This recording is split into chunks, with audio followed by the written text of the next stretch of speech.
Avez-vous vos Bibles ce matin? J'espère bien. On a un passage à lire ensemble qui se trouve dans Marc au chapitre 10. Marc au chapitre 10.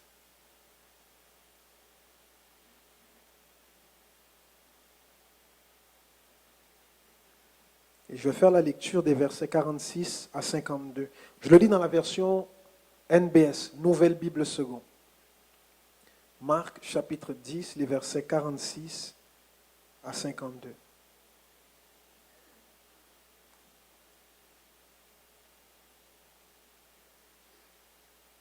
On me signale aussi, juste avant, Kirka Clément a oublié un sac. Il faudra le récupérer au secrétariat. Donc le bureau qui est juste derrière moi, derrière ce mur en fait. Kirka Clément, il y a un sac pour vous au secrétariat. Marc chapitre 10, versets 46 à 52. Vous avez trouvé? Super, j'y vais. Ils viennent à Jéricho, et comme ils sortaient de Jéricho avec ses disciples et une foule importante, un mendiant aveugle, Bartimée, fils de Timée, était assis au bord du chemin.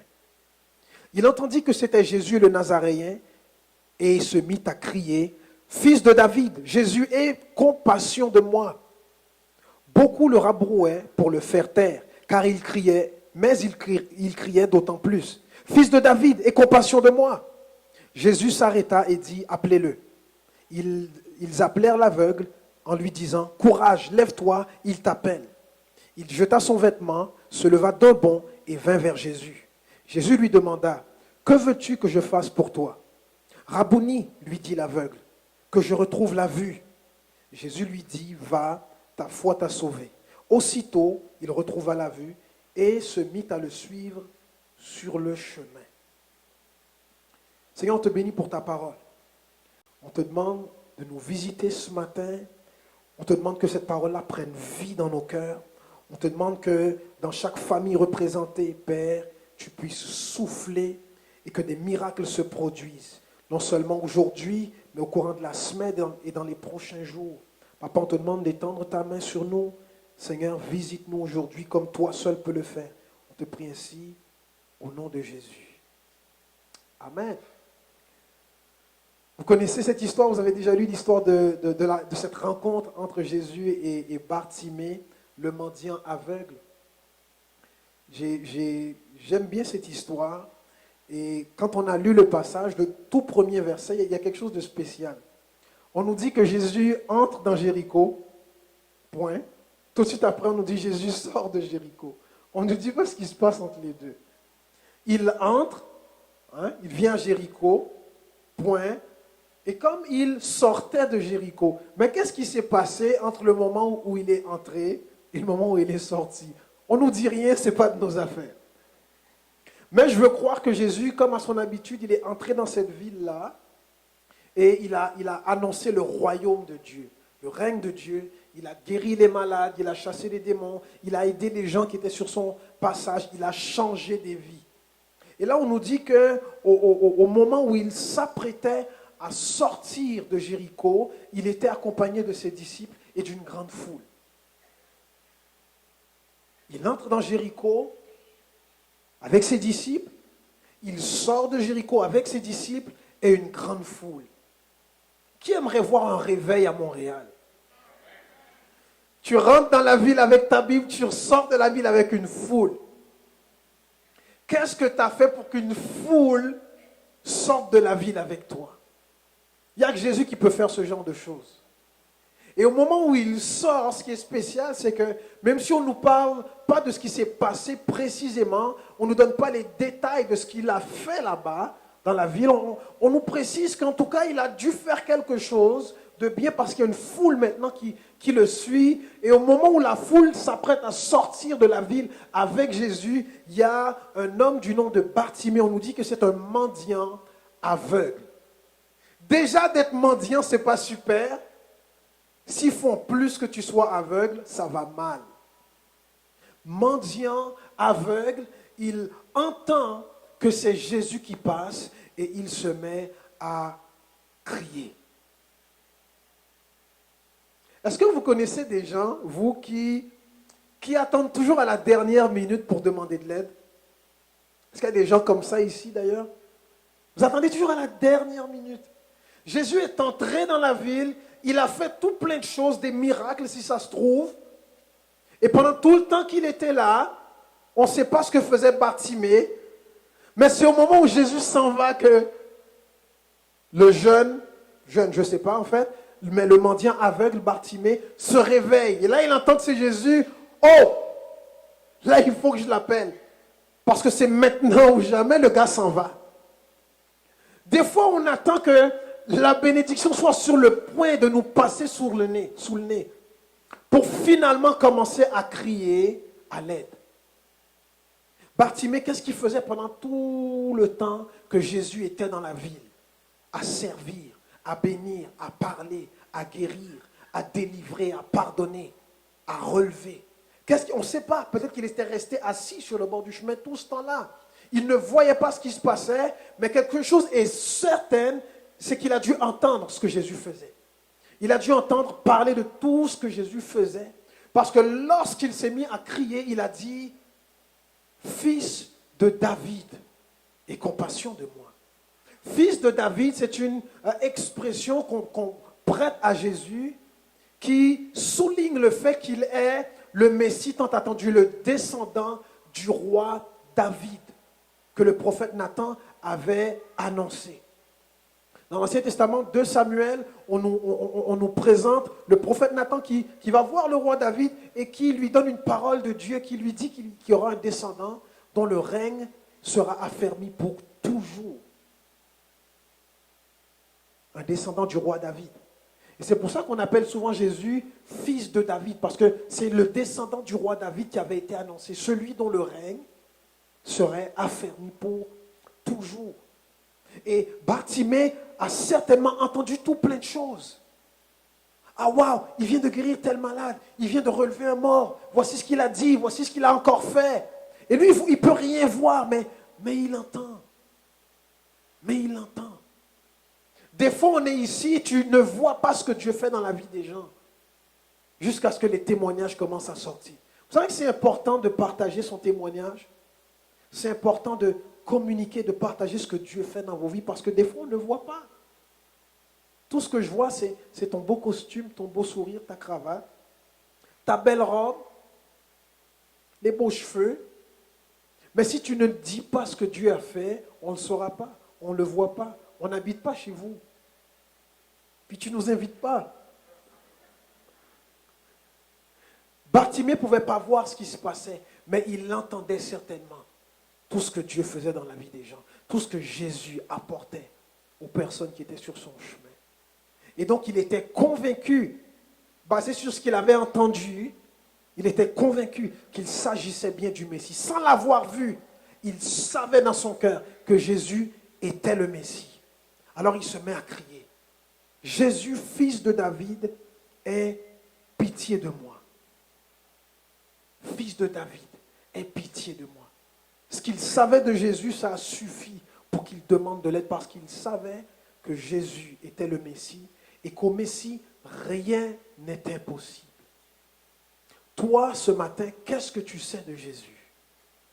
Et est-ce que ce que tu sais ou ce que tu as entendu de Jésus est suffisant pour que tu te lèves pour saisir ton miracle? Saisir ce qui est à toi, saisir ce que Dieu veut te donner. Bartimée a entendu. Et pendant un certain temps, il est resté là. Et au moment où Jésus s'apprête à sortir, au moment où Jésus est sur le point de vider la ville, parce qu'il part avec une foule, c'est là que Bartimée se lève. Ce matin, j'aimerais te dire, n'attends pas que la bénédiction soit sur le point de s'en aller pour te réveiller. Réveille-toi maintenant. Dis ça à ton, réveille-toi maintenant. Wake up. Parce que la bénédiction passe. Wake up. Et je ne sais pas si vous avez déjà eu le sentiment d'être passé à côté de quelque chose. Ou d'avoir eu le sentiment que quelque chose est passé à côté de vous, mais que vous n'avez pas profité de cette chose-là. Est-ce que c'est déjà arrivé à quelqu'un ici? Ah là, j'ai vraiment passé à côté de quelque chose. J'ai attendu, j'ai procrastiné. Où sont nos procrastinateurs professionnels dans la salle? Salut. Mais ce matin, ce n'est pas le temps de procrastiner. La bénédiction passe et il faut la saisir. N'attends pas à midi, à la fin du service, pour te réveiller et te dire, hey, moi j'ai besoin de quelque chose. Non, ça passe maintenant là. Ça passe maintenant. Il se passe quelque chose maintenant, saisis-le maintenant.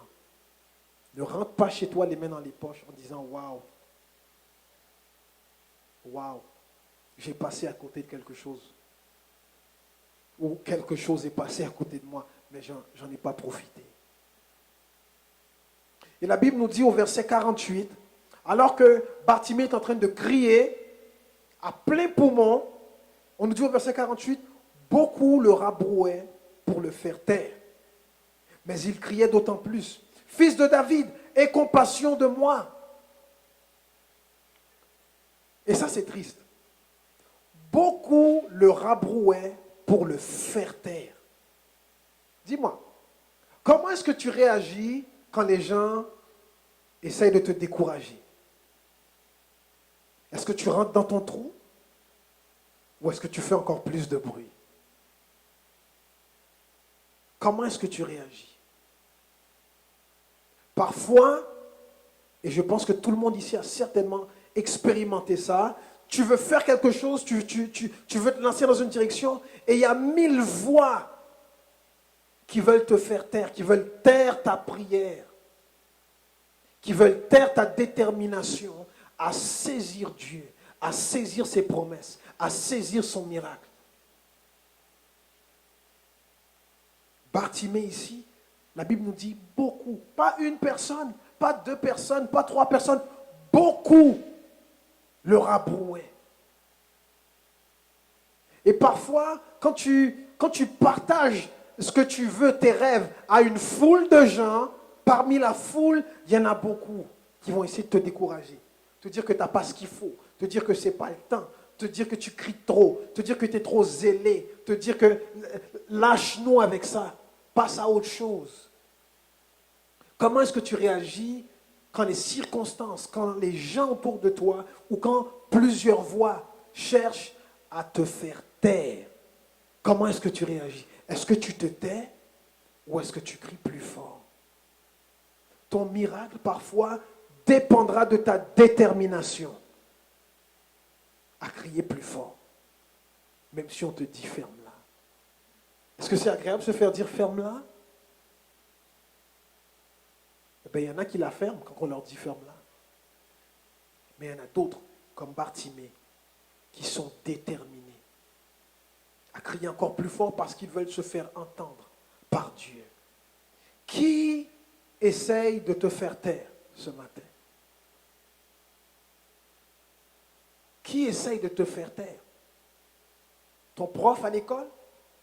Tes parents? Ton conjoint? Tes amis? La honte? La culpabilité? Qui essaye de te faire taire ce matin? Et ma question pour toi c'est, est-ce que tu vas te taire? Jésus a dit que le royaume, avec les promesses du royaume, ce sont les violents qui s'en emparent. Donc tu peux te taire quand on te dit tais-toi, ou tu peux te lever et prier encore plus, chercher encore plus, pousser encore plus, parce que tu es déterminé à voir Dieu. Est-ce que ce matin, quelqu'un a réussi à te faire taire devant Dieu? Est-ce qu'il y a quelque chose qui a réussi à te faire cesser de prier? La Bible dit bien, prier sans cesse. Mais il y en a qui ont arrêté, il y en a qui ont cessé. Il y a des gens ici qui avaient une vie de prière. Ça priait le matin, ça priait à midi, ça priait le soir. Et il y a quelque chose ou quelqu'un qui est parvenu à te faire taire. Et maintenant tu pries une fois de temps en temps. Le Seigneur te demande ce matin de te lever. Reprends la prière. Il y en a qui ont même un appel à l'intercession. Le Seigneur te dit, lève-toi. Reprends ton appel. Reprends ta place. Reprends ton autorité. Et si le diable te rabroue pour te faire taire, tu cries, tu pries, tu intercèdes encore plus fort. Parce qu'il y a quelque chose qui t'attend à l'autre bout. Ne laisse rien ni personne te faire taire devant Dieu. Rien ni personne te faire taire devant Dieu. Et ça, c'est spécial. Parce que lui, il a un besoin. Il crie à Jésus. Et il y en a qui viennent lui dire, ferme-la, mais en quoi ça vous regarde? En quoi est-ce que ça vous regarde? C'est entre Jésus et moi. Il y a une foule là. Et je veux bien croire que dans la foule, tout le monde a besoin de Jésus. Tout le monde dans la foule suit Jésus parce qu'on a besoin de quelque chose. Parce qu'on veut quelque chose de lui. C'est vrai ou pas? Tout le monde a besoin de Jésus. Donc vous avez besoin de Jésus autant que moi. Moi je crie puis ça vous dérange. Veux-tu bien dire à ton voisin de se mêler de ses affaires? C'est entre Jésus et moi. Moi je crie parce que j'ai quelque chose qui me pousse à crier. Toi, tu as besoin de crier, mais si tu ne veux pas crier, c'est bon. C'est correct. Assieds-toi là sur le bord du chemin. Mais laisse-moi crier à mon Dieu, parce que j'ai besoin de lui.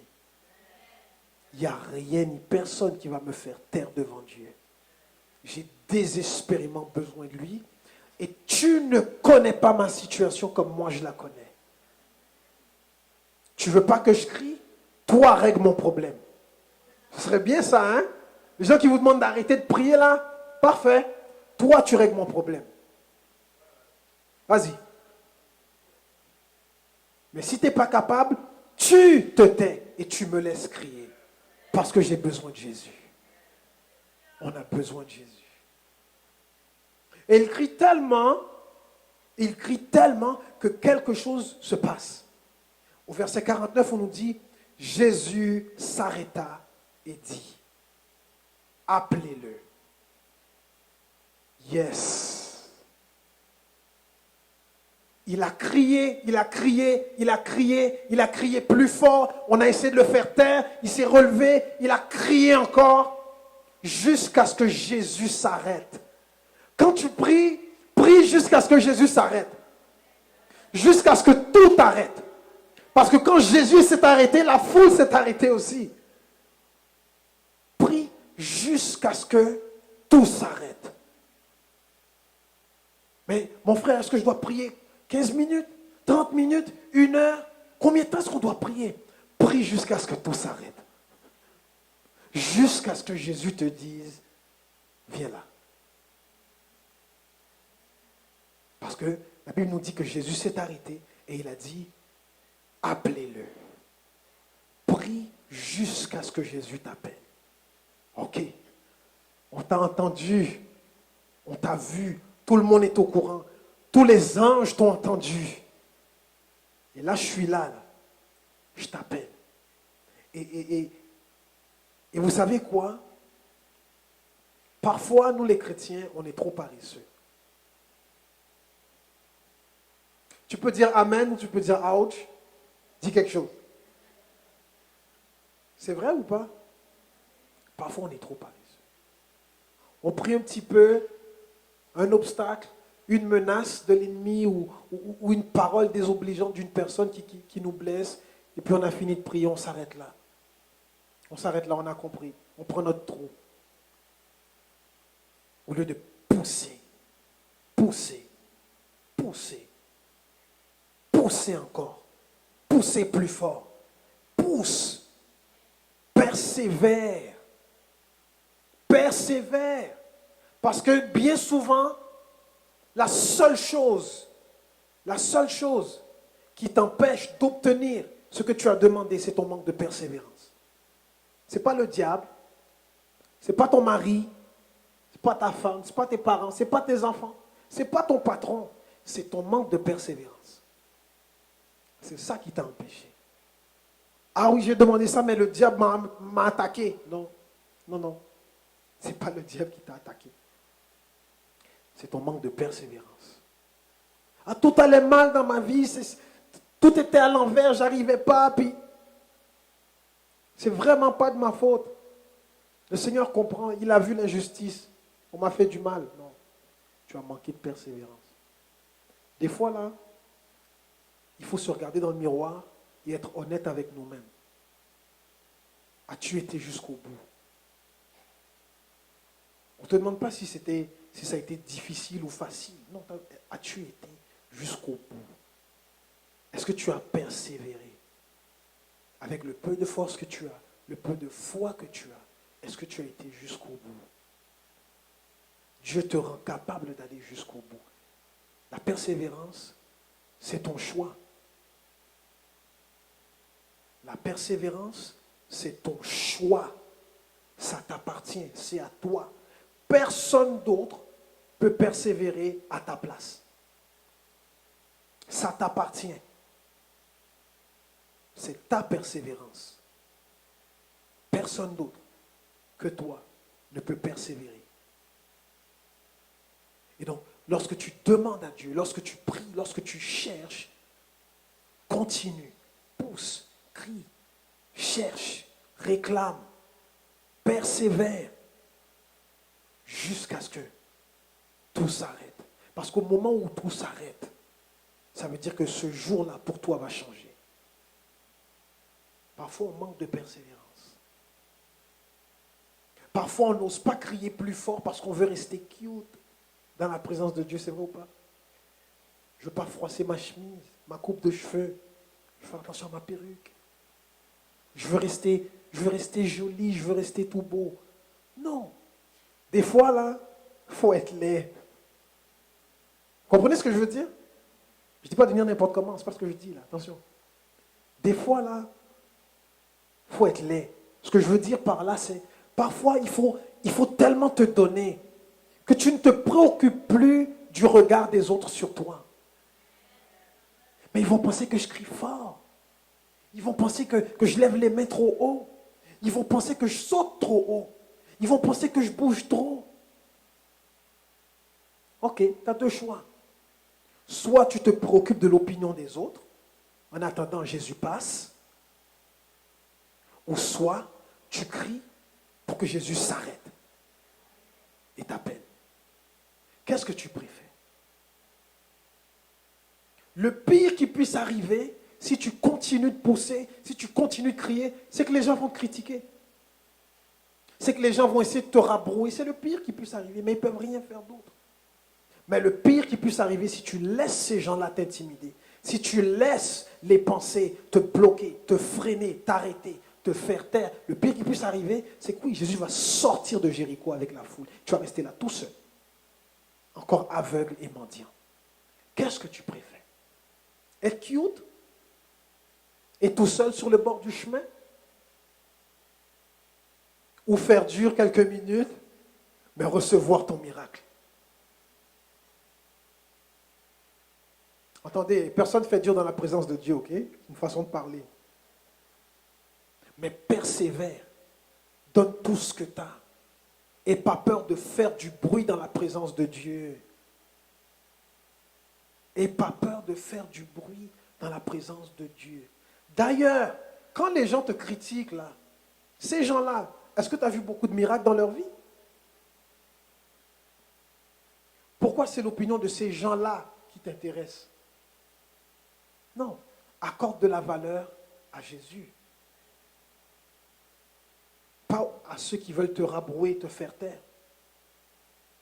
Non, concentre-toi sur Jésus. Persévère, pousse, donne tout ce que tu as. Et c'est ce que Bartimée a fait. Il a fait du bruit, il ne s'est pas laissé intimider, il ne s'est pas laissé empêcher. Il a crié Jésus, fils de David, le Messie, le roi des rois, aie compassion de moi. Aie compassion de moi, parce qu'il ne voulait pas passer inaperçu. Qui ici veut passer inaperçu quand Dieu passe? Personne, en tout cas pas moi. Personne. Je ne veux pas passer inaperçu quand Jésus passe. Je vais tout faire pour qu'il s'arrête. Je vais tout faire pour qu'il s'arrête. Parce que c'est maintenant ou jamais. Il était dans un certain temps dans la ville. Maintenant, il est sur le point de sortir. C'est peut-être la dernière chance que j'ai d'obtenir quelque chose de Jésus. Pour plusieurs, ce matin, aujourd'hui, c'est peut-être la dernière chance que tu as d'obtenir quelque chose. Parce qu'il y a une saison qui passe pour toi. Il y a une fenêtre qui s'est ouverte pour toi, pour un temps limité. Vous regardez les pubs à la télé? Toujours des promotions pour un temps limité. Si la promotion se termine samedi, débarque pas dimanche. Tu as payé double du prix. Puis tu ne pourras pas dire, mais hier, il y avait un spécial, oui. Hier, c'est ça le mot-clé. Hier. Aujourd'hui, c'est un autre jour. Parfois, il y a une saison qui commence pour ta vie et tu dois apprendre à reconnaître, à discerner les saisons de ta vie pour entrer dans ce que Dieu t'a donné. Parce qu'une fois que c'est passé, c'est passé. Est-ce qu'il y en a parmi nous à qui Dieu dit ce matin, c'est aujourd'hui. Aujourd'hui que ça se passe. Saisis ton opportunité, saisis ce que je te donne. Parce que demain, c'est un autre jour. Demain, on remet les compteurs à zéro. Demain, on passe à autre chose. C'est aujourd'hui que je viens pour toi. C'est aujourd'hui que je vais exaucer ta prière. Mais tu dois persévérer, tu dois pousser, tu dois crier, tu dois résister à la tentation de te taire. Parce que c'est difficile.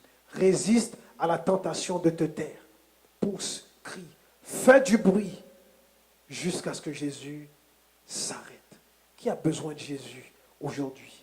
Qui a besoin qu'aujourd'hui Jésus s'arrête? Et qu'avec Jésus s'arrête la dépression, la maladie, la violence conjugale, la misère spirituelle, émotionnelle. Qui a besoin que Jésus s'arrête? Et qu'avec Jésus s'arrête aussi ce qui te fait souffrir depuis des années. C'est aujourd'hui que tu dois crier.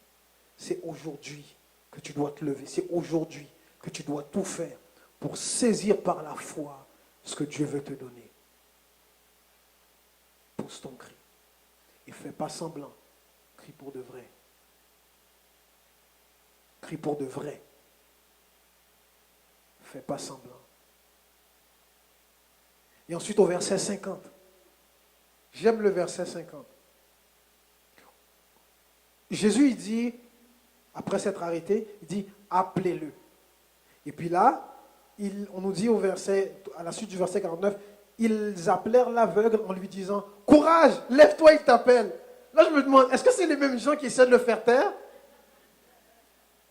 Qui ont changé de fusil d'épaule, puis ils disent, ah, ok, bon, oh, courage! On a passé du temps à te dire, ferme-la, et là, on a vu que Jésus s'intéresse vraiment à toi. Oh, courage, lève-toi, il t'appelle. C'est-tu les mêmes gens ou c'est un autre groupe de personnes? Ou c'est les disciples? Ça vous est déjà arrivé? Les gens qui vous écrasaient, c'est eux qui essaient de t'encourager un petit peu. Des fois, ils se sentent mal, ils essaient de glisser une petite parole d'encouragement dans un paragraphe de découragement. Quoi qu'il en soit, là, ils arrivent et ils disent, courage, il t'appelle. Il t'appelle. Qui ici a déjà été une victime d'un décourageur professionnel? Hein? On connaît tous des gens comme ça, hein? Des gens qui ont étudié là-dedans. L'art du découragement. Ils ont tout fait, ils ont tous les arguments, ils ont tous les exemples, ils ont des anecdotes pour te faire comprendre que tu ne vaux rien.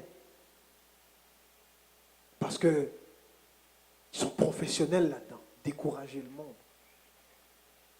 Est-ce que dans l'Église, c'est le ministère qu'on veut promouvoir? Le ministère du découragement? Non. C'est le ministère de l'encouragement.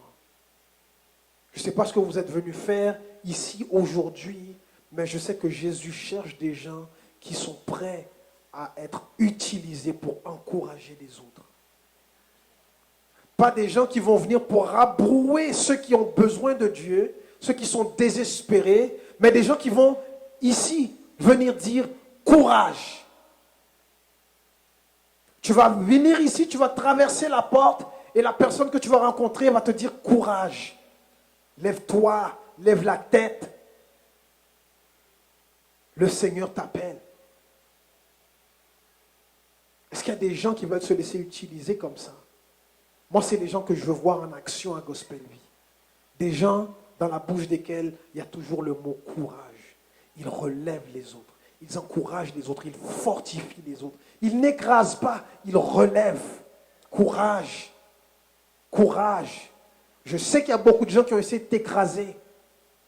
Je sais que plusieurs ont essayé de te décourager, de tuer la foi qu'il restait dans ton cœur. Mais courage.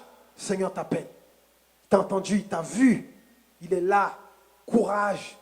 Je sais que ce n'est pas facile dans ton foyer, mais courage.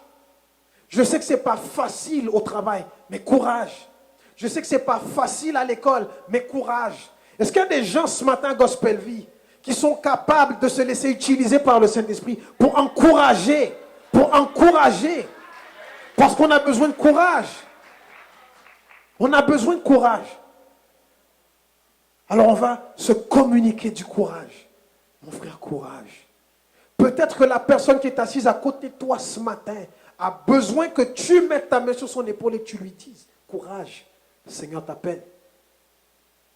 Essaye donc pour voir. Courage, le Seigneur t'appelle. Courage. Et alors qu'on lui dit ça, courage. Vous savez ce qu'il fait au verset 50? On nous dit, il jeta son vêtement, se leva d'un bond et vint vers Jésus. Ah, ça c'est cool ça. On vient l'encourager et tout de suite la chose qu'il fait, il jette son vêtement. Vous vous rappelez que le texte nous a dit qu'il était un mendiant aveugle, assis sur le bord du chemin. Moi je pense que sur lui c'était son vêtement de mendiant. Quand Jésus t'appelle, il y a un vêtement que tu dois acheter. Il change nos joies en tristesse. Il change nos tristesses en joie. Il change ta misère en richesse. C'est quoi ta misère? C'est quoi ton vêtement de mendiant ce matin? Qu'est-ce que tu portes dessus? Qu'est-ce que ce vêtement-là que tu portes représente ce matin? Bartimée a jeté le vêtement de sa misère par terre. Il a dit, j'en ai plus de besoin. Jésus m'a entendu, Jésus m'appelle. Ce vêtement de mendiant-là, j'en ai plus besoin, c'est fini. Aujourd'hui est un nouveau jour. Aujourd'hui, je passe de mendiant à disciple. Aujourd'hui.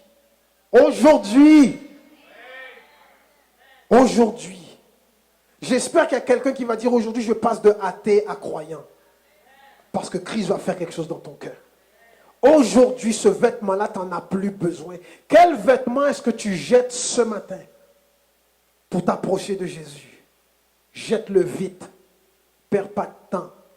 Jésus passe, c'est le temps de se changer. Jette ce vêtement-là. Il jette le vêtement et d'un bond. Il ne fait pas semblant. Il ne dit pas, bon, ok, bon, Jésus m'appelle. On se traîne les pieds. Non. Quand tu as reconnu que c'est ton jour, qui a déjà regardé l'émission The Price is Right? Ok? J'ai oublié le nom de l'animateur, Bob. En tout cas, quand on nomme le nom de la personne qui doit venir, ok, se présenter au comptoir pour participer au jeu, comment est-ce que les personnes réagissent? Ouais, hein? Est-ce qu'ils font semblant? Ils avancent comme ça. Vous avez déjà vu quelqu'un avancer comme ça? Non, hein? Qu'est-ce qu'ils font?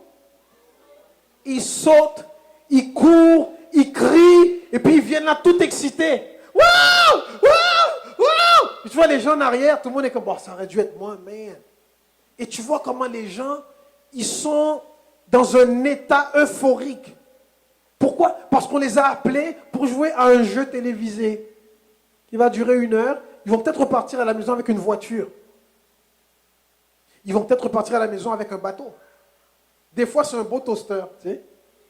Mais ils sont contents pareil, parce qu'on les a appelés. Et là, on a Bartimée, de qui Jésus a dit, appelez-le. Et là, la Bible nous dit qu'au moment où on l'a appelé, il jette son vêtement et de bon. Il n'a pas fait semblant. Si ça se trouve, The Price is Right s'est inspiré de Bartimée. Parce que la façon dont la Bible nous décrit sa réaction, tu comprends tout de suite qu'il savait dans son cœur. Il savait dans son cœur qu'aujourd'hui, c'est mon jour. Aujourd'hui, c'est mon jour. Il ne va pas se présenter à Jésus avec des vêtements de mendiant. Non, plus besoin de ça. Par terre. Saute, court, il se présente devant Jésus. Et puis il attend. Il sait qu'il va obtenir quelque chose. Quand tu te présentes devant Dieu, tu dois savoir que tu vas obtenir quelque chose. Et donc, si tu sais que tu vas obtenir quelque chose, ne fais pas semblant. Cours, bondis. Maintenant, quand j'ai dit jeter le vêtement, c'est une image, d'accord? Tout à l'heure, je vais faire un appel, on va prier. Je ne veux pas avoir des chemises par terre, messieurs, ni des robes sur le plancher, mesdames. Ok, on ne fait pas ça. Ok? Mais le vêtement que vous allez jeter, dont vous allez vous débarrasser, c'est symbolique. Si tu es aux prises avec un péché dans ta vie, ça peut représenter ça pour toi. Si tu es aux prises avec une situation, c'est peut-être la dépression, une maladie, quelque chose, un problème d'attaque occulte.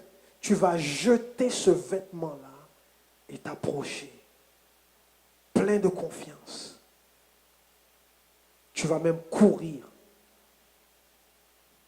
Parce que c'est comme ça que tu vas manifester ta foi. Et Dieu répond à la foi. Dieu ne répond pas au volume de ta voix. Dieu répond à ta foi.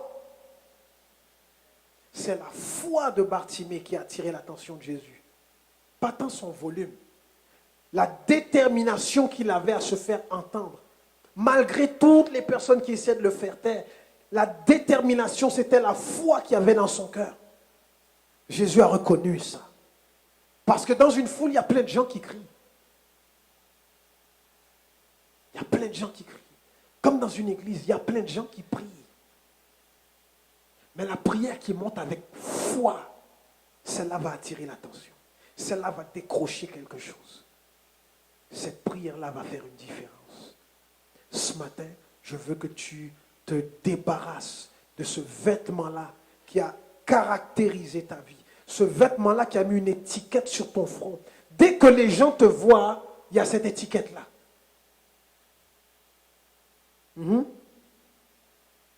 S'il y a une étiquette négative sur ton front qui est devenue évidente pour toi et même pour les gens de ton entourage, c'est peut-être le vêtement dont tu dois te débarrasser ce matin. Courage. Jésus vous appelle. Jetez ce vêtement et venez vite. Présentez-vous devant le Seigneur. Qu'est-ce que tu dois jeter derrière toi ce matin alors que Jésus t'appelle? Et au verset 51, Jésus lui demande, que veux-tu que je fasse pour toi? Rabboni, lui dit l'aveugle, que je retrouve la vue. Je vais conclure ici. J'aime comment Jésus s'est adressé à Bartimée. Jésus ne lui dit pas, c'est quoi ta requête de prière? Jésus ne lui dit pas, c'est quoi ton problème? Non, Jésus lui dit, qu'est-ce que tu veux que je fasse pour toi? La question que Jésus pose est pleine d'autorité. Parce qu'il est en train de dire, aujourd'hui, je vais faire quelque chose pour toi. Tu peux me demander n'importe quoi. Qu'est-ce que tu veux que je fasse? Qu'est-ce que tu veux que je fasse? Qu'est-ce que tu veux que je fasse? Là, Jésus te parle à toi. Qu'est-ce que tu veux que je fasse pour toi? Je suis le Messie, je suis le roi des rois, je suis le Fils de Dieu, je suis le Seigneur et le Sauveur. Rien n'est impossible à moi, je peux tout faire. Qu'est-ce que tu veux que je fasse pour toi? je t'ai vu te lever ce matin du lit, te préparer et tu es venu jusqu'ici. Qu'est-ce que tu veux que je fasse pour toi? Parce que je sais que tu n'es pas seulement venu pour chanter des chants. Je sais que tu n'es pas seulement venu pour mettre de l'argent dans un panier. Je sais que tu n'es pas seulement venu pour serrer la main de quelques personnes. Je sais que tu n'es pas venu parce que tu n'avais rien d'autre à faire de ta vie. Qu'est-ce que tu veux que je fasse pour toi? Et Bartimée a répondu. Il n'a pas tourné autour du pot. Il ne s'est pas mis à raconter sa vie. Il ne s'est pas mis à expliquer sa prière, son besoin, le pourquoi du comment, du qu'est-ce que je fais là. Il a dit directement, je veux retrouver la vue. La conversation a été brève. Parfois, les prières les plus brèves sont les plus efficaces, les plus puissantes. Jésus a dit, ce n'est pas à force de paroles, ce n'est pas en multipliant les mots qu'on est le plus exaucé. Des fois, il faut rester simple. Qu'est-ce que tu veux que je fasse pour toi? Je veux retrouver la vie. Ça a été la vue. C'est ce que Bartimée a dit. Ce matin, si le Seigneur te demande, qu'est-ce que tu veux que je fasse pour toi? Tu vas t'approcher en laissant derrière toi le vêtement qui t'accable. Et tu vas dire, je veux, 3 petits points, finis la phrase. Ce sera à toi de jouer.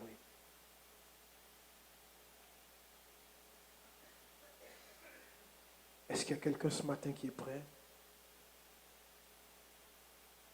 à recevoir quelque chose? Quelqu'un qui, comme Bartimée, n'avait pas de temps à perdre avec ceux qui voulaient le faire taire, qui n'avait plus de temps à perdre avec son vêtement de mendiant, qui a fait très vite de bondir sur ses pieds pour se présenter devant Jésus. Bartimée n'avait pas le temps de niaiser, moi non plus. Et toi? Qu'est-ce que tu veux que je fasse pour toi? De quoi as-tu besoin? Est-ce qu'on veut se lever, s'il vous plaît?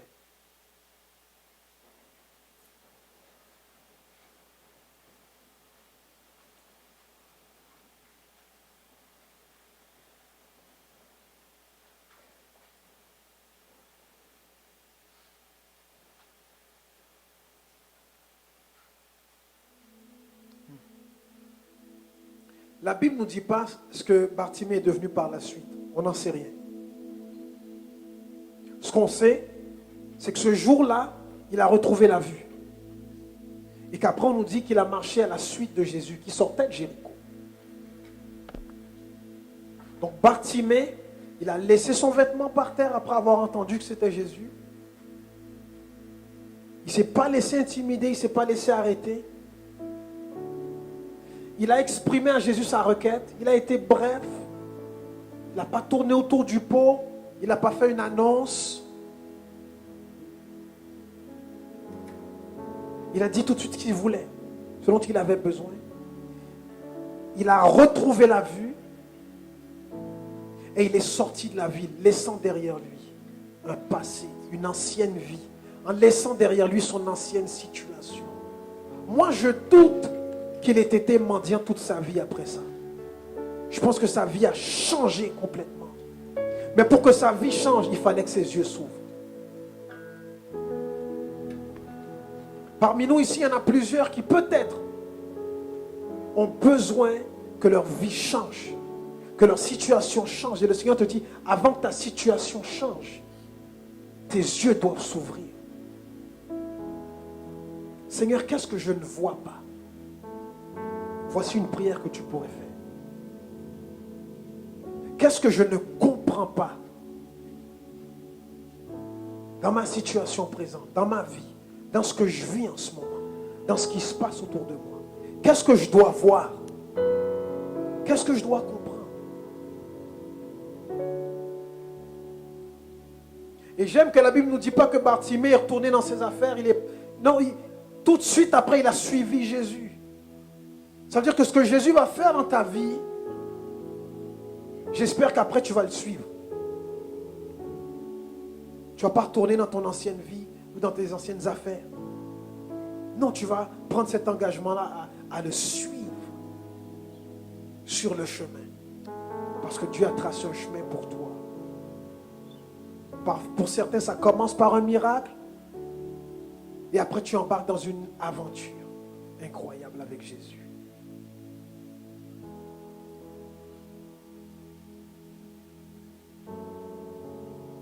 Il y a quelqu'un ici à qui le Seigneur le dit expressément. Pour que ta situation change, tes yeux doivent s'ouvrir. Tu dois commencer à regarder à moi. Fais comme Bartimée, viens devant moi, il cherche à me voir. Cherche ma face. Tes yeux doivent s'ouvrir avant que ta situation change. Avant que ta situation change, tes yeux doivent s'ouvrir. Et pour que tes yeux s'ouvrent, toi et moi, on doit avoir un face à face. Tu dois commencer à me chercher pour de vrai.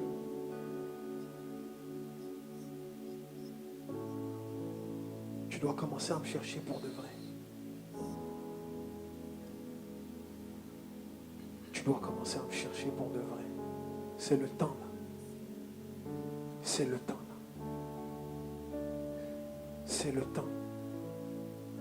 C'est le temps. Je passe. Cet été, il y a une saison pour quelqu'un ici. Ce n'est pas un été comme les autres. Ce ne sera pas un été de vacances comme les autres. Cet été, il y a une saison pour toi. Je veux que tu me cherches. Le Seigneur te dit. Tu sais qui tu es. Cet été, je veux que tu me cherches. Je passe. Ne rate pas ce rendez-vous. Je vais t'ouvrir les yeux. Je vais ôter ton vêtement. Je vais changer ta situation. Et tu vas entrer dans une nouvelle saison. Si ce matin tu te reconnais, approche-toi. Si ce matin il y a quelque chose pour toi,